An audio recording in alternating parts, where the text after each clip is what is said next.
If we look back historically at the watches that were offered in a green dial, we can find many examples where green made the statement and provided the looks.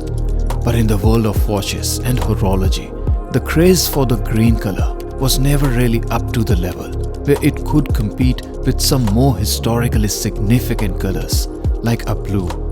And then if we start to look at where the craze for the green color started from, it is safe to say that it wasn't until the green dial was offered in Rolex Submariner that the green started to become a new blue. And the original release was interesting, where when it came out first time, it was a controversial move and wasn't welcomed as such by a large community of collectors. This was the time when making anything green for daily wear and mass-produced watches was not really a norm. And a watch with green sunburst style from otherwise a conventional watch manufacturer was a very unexpected and untypical move. This was the vision of Rolex, where they released a green dial over a decade ago and even retired the watch last year, only for the rest of the watch manufacturers to follow.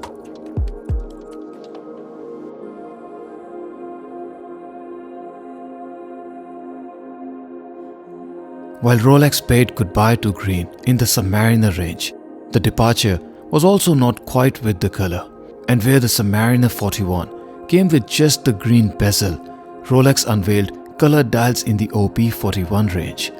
While there is a red dial, Tiffany blue dial and yellow dial, which I also reviewed in the video as per link above, Rolex also released the OP41 in a green dial, which although is not quite the same green as the one in Rolex Hulk, neither in terms of its surface treatment or the shade of color, yet it maintains the color tone and the fun and unique characters that the green color has to offer.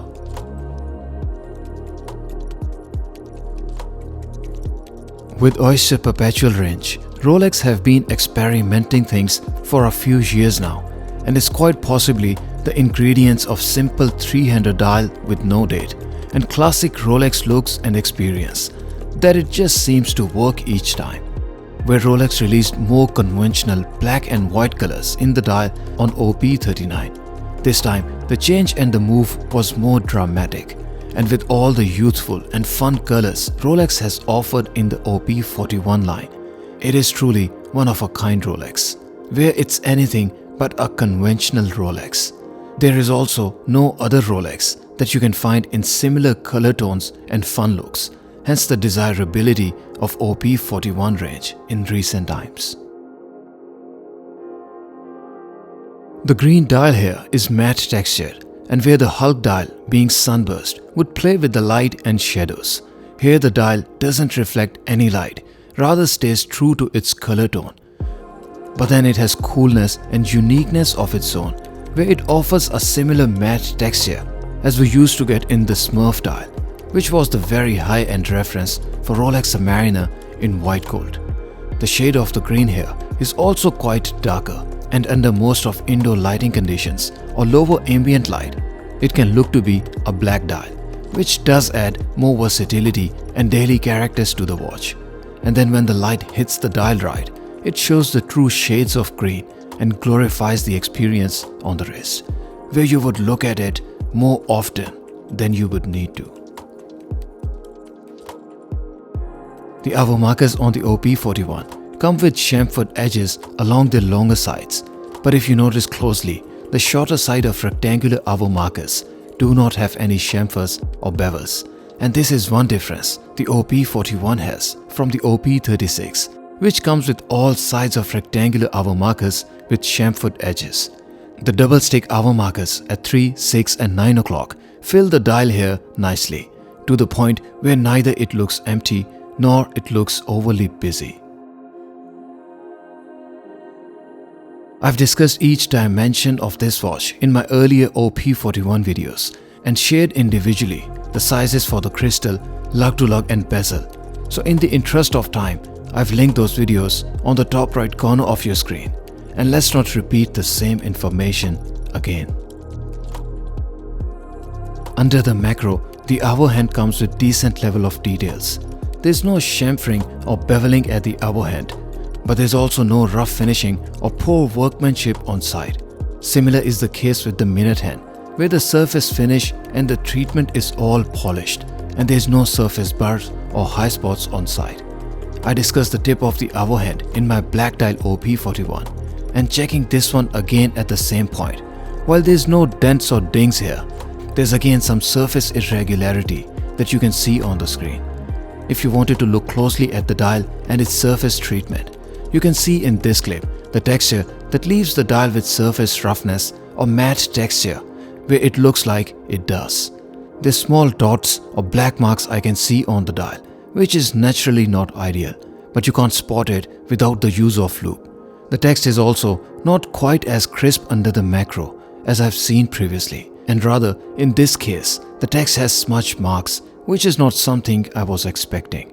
The other markers come with decent level of finish and polish work. However, there are small surface marks and spots that you can see in this clip, but you can't spot them from a naked eye. But again, let's not make it an excuse. On the wrist, the OP41 in green dial wears as beautifully as any other OP41, or I should say as any other Rolex. You do get with it the Rolex vibe, experience and looks. And then there's green dial to add fun looks and characters to the watch.